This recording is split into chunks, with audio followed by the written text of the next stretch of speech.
मास परायण 8वां विश्राम, नवहन परायण 2रा विश्राम। राम सिय स्वयंबरु देखिए जाई रामा, रामा ईस काहि दो देई बड़ाई रामा, राम लखन कहा जस बाजनु सोई रामा, रामनाथ कृपा तव जा पर होई रामा। चलकर सीता जी के स्वयंवर को देखना चाहिए। देखें ईश्वर किसको बढ़ाई देते हैं। लक्ष्मण जी ने कहा, हे नाथ, जिस पर आपकी कृपा होगी वही बढ़ाई का पात्र होगा। धनुष तोड़ने का श्रेय उसी को प्राप्त होगा। रामा हर्षे मुनि सब सुनि बरबानी रामा, रामा दीनी असीस सब ही सुख मानी रामा, राम पुनि मुनि वृंद समेत कृपाला रामा, रामा देखन चले धनुष मखसाला रामा। इस श्रेष्ठ वाणी को सुनकर सब मुनि प्रसन्न हुए। सभी ने सुख मानकर आशीर्वाद दिया। फिर मुनियों के समूह सहित कृपालु श्री रामचंद्र जी धनुष यज्ञशाला देखने चले।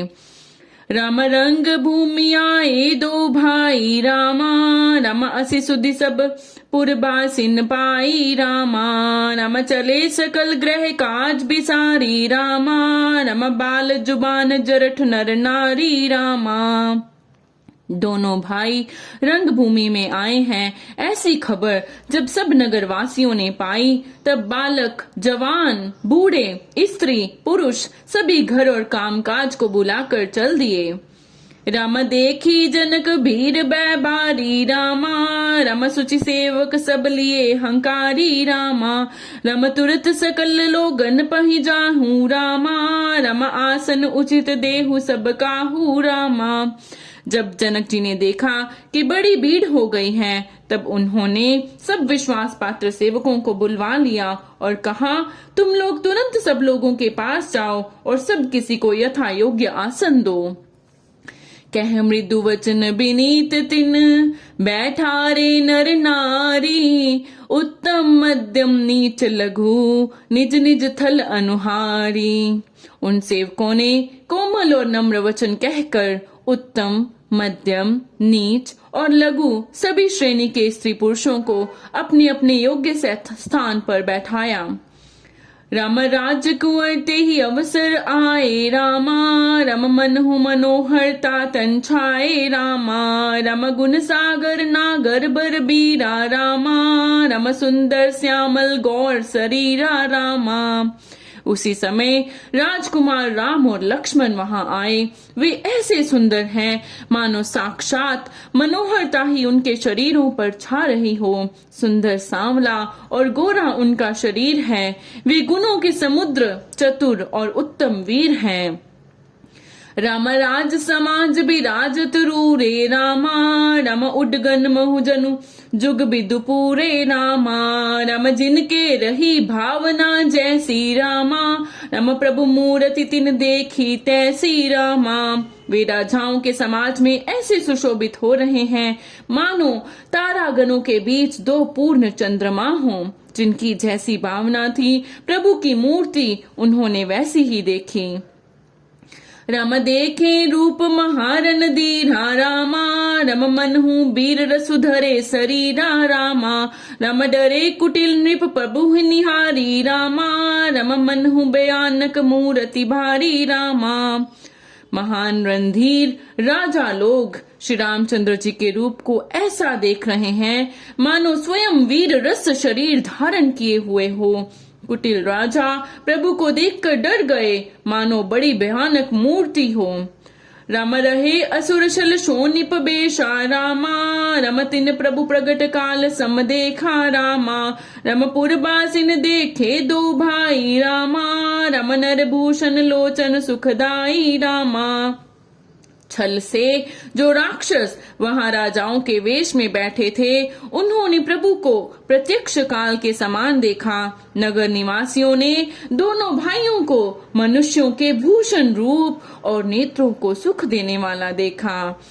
नारी भी लोग कहीं हर्ष ही निज निज रुचि अनुरूप, जन सोहत सिंगार धरी मूर्ति परम अनूप।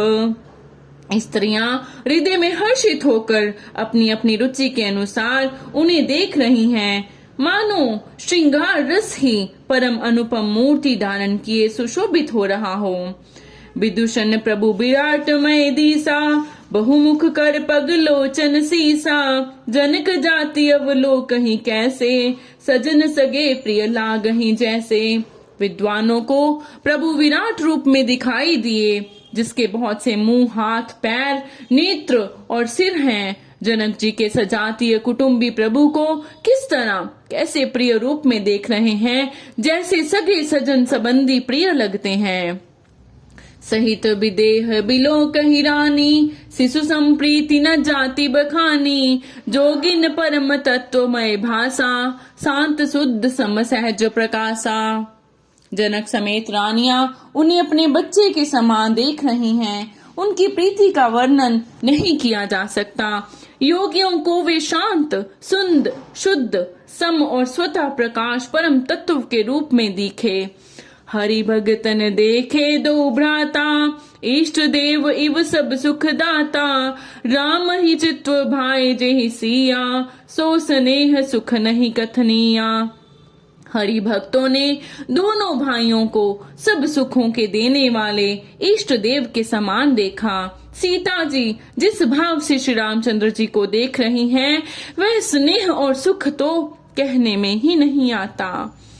उर अनुभवती न कह सकसो, कवन प्रकार कहे कब को। एहि विधि रहा जाहि जस भाऊ, तेहि तस देखियो कौशल राऊ। उस स्नेह और सुख का वे हृदय में अनुभव कर रही हैं, पर वे भी उसे कह नहीं सकती। फिर कोई कवि उसे किस प्रकार कह सकता है। इस प्रकार जिसका जैसा भाव था, उसने कौशलाधीश श्री रामचंद्र जी को वैसा ही देखा। राजत राज समाज महू, कौशल राज किशोर। सुंदर श्यामल गौर तन, विश्व बिलोचन चोर। सुंदर, सांवले और गोरे शरीर वाले तथा विश्व भर के नेत्रों को चुराने वाले कौशलाधीश के कुमार राज समाज में इस प्रकार सुशोभित हो रहे हैं। सहज मनोहर मूर्ति दो, कोटि काम उपमा लघु सोऊ।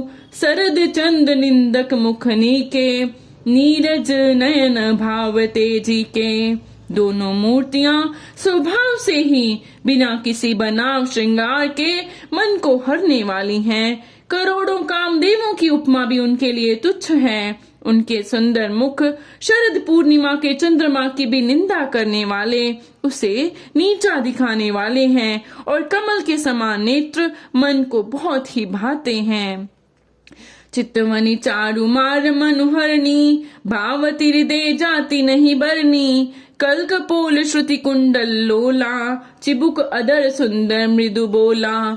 सुंदर चितवन सारे संसार के मन को हरने वाले, कामदेव के भी मन को हरने वाली है।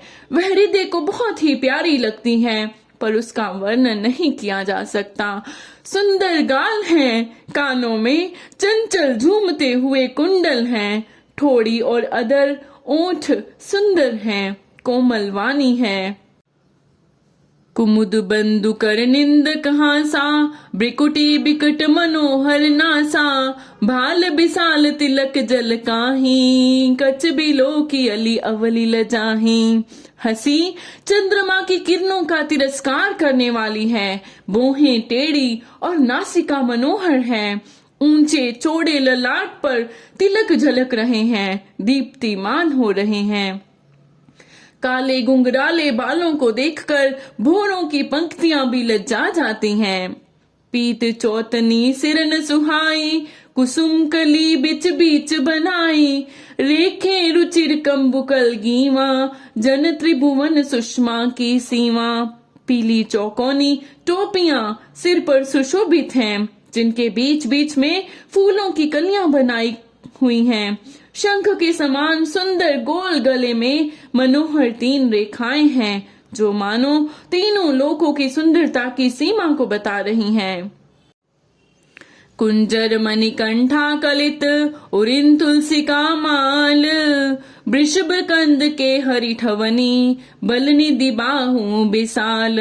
हृदयों पर गजमुक्ताओं के सुंदर कंठे और तुलसी की मालाएं सुशोभित हैं। उनके कंधे बैलों के कंधे की तरह ऊंचे तथा पुष्ट हैं। एड़ खड़े होने की शान सिंह की सी है और भुजाएं विशाल एवं बल की भंडार हैं। कटी तू नीर पीत पट बांधे, कर सर धनुष बाम कर कांधे, पीत यज्ञ उपबीत सुहाए, नख सिख मंजू महाशबिशाए। कमर में तरकस और पीतांबर बांधे हैं, दाहिने हाथ में बाण और बाएं सुंदर कंधों पर धनुष तथा पीले यज्ञोपवीत जनेऊ सुशोभित हैं। नख से लेकर शिखा तक सब अंग सुंदर हैं, उन पर महान शोभा छाई हुई है। देखी लोग सब भय सुखारे, एकटक लोचन चलत न तारे, हर्षे जनक देख दो भाई, मुनि पद कमल गहे तब जाई। उन्हें देखकर सब लोग सुखी हुए। नेत्र एकटक निमेष शून्य हैं और तारे पुतलियां भी नहीं चलते। जनक जी दोनों भाइयों को देखकर हर्षित हुए। तब उन्होंने जाकर मुनि के चरण कमल पकड़ लिए। करी बिनती निज कथा सुनाई, रंग अवनी सब मुनि दिखाई, जहाँ जहाँ जाहि कुंवर बर दो, तहाँ तहाँ चकित चित्व सब को। विनती करके अपनी कथा सुनाई और मुनि को सारी रंग भूमि दिखलाई। मुनि के साथ दोनों श्रेष्ठ राजकुमार जहाँ जहाँ जाते हैं वहाँ वहाँ सब कोई आश्चर्यचकित हो देखने लगते हैं। निज निज रुख राम ही सब देखा, को न जान कछु मरम विशेषा, बलि रचना मुनि नृपसन कहेऊ, राजा मुदित महासुख लहेऊ। सबने राम जी को अपनी अपनी ओर ही मुख किए हुए देखा, परंतु इसका कुछ भी विशेष रहस्य नहीं जान सका। मुनि ने राजा से कहा, रंगभूमि की रचना बड़ी सुंदर है। विश्वामित्र जैसे निरसप्रिय विरक्त और ज्ञानी मुनि से रचना की प्रशंसा सुनकर राजा प्रसन्न हुए और उन्हें बड़ा सुख मिला। सब मंचन ते मंचु एक, सुंदर बिसद बिसाल, मुनि समेत दो बंधु तहाँ, बैठा रे महिपाल। सब मंचों से एक मंच अधिक सुंदर, उज्जवल और विशाल था। स्वयं राजा ने मुनि सहित दोनों भाइयों को उस पर बैठाया। लाइफ ट्रांसफॉर्मिंग मंत्रा से सारी अपडेट पाने के लिए बेल आइकन दबाइए।